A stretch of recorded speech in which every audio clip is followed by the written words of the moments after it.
So when I was on the London Assembly, I was on the Transport Committee and the Housing Committee and the Environment Committee.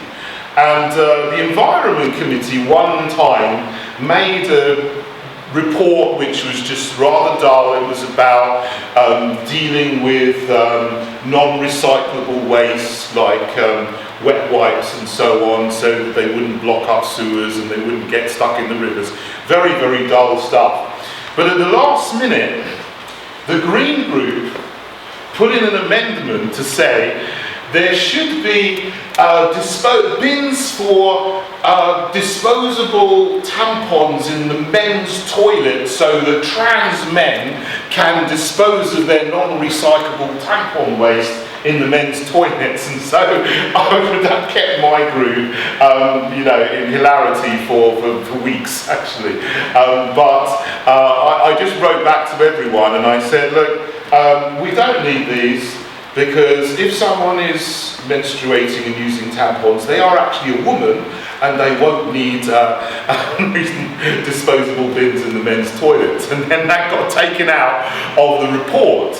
And they replaced it by saying that we need these kind of bins in the men's toilets for elderly people who have incontinence pads. I'm sorry to talk about this, it's not very good, but the reason I say that is because a couple of days later I was watching BBC and it was a massive sort of thing that they were putting everywhere, that they need these things in the men's toilets.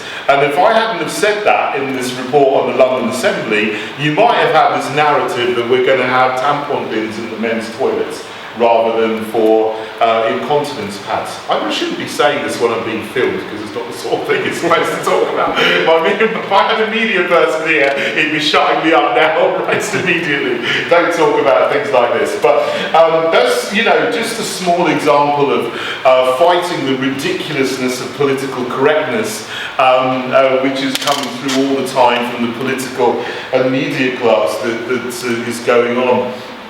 I've spent a bit of time talking about cultural Marxism, which is Marxism is an economic theory, and the point of Marxism is that the working class is oppressed by the business class, the bourgeoisie. And so Marx says that in order to have social justice, the workers have to rise up in revolution, take control of all the capital that the business class, the bourgeoisie have, and collectivise it, and then everyone's going to be happy, and then the world is going to be wonderfully and perfect utopia. And every time that Marxism gets tried out, it doesn't work, and it goes horribly wrong, and there's death and destruction and chaos and tyranny and poverty and hunger. And we've seen that in the Soviet Union, we've seen that in Cuba, we've seen in Venezuela, China, and Cambodia, wherever it's tried out.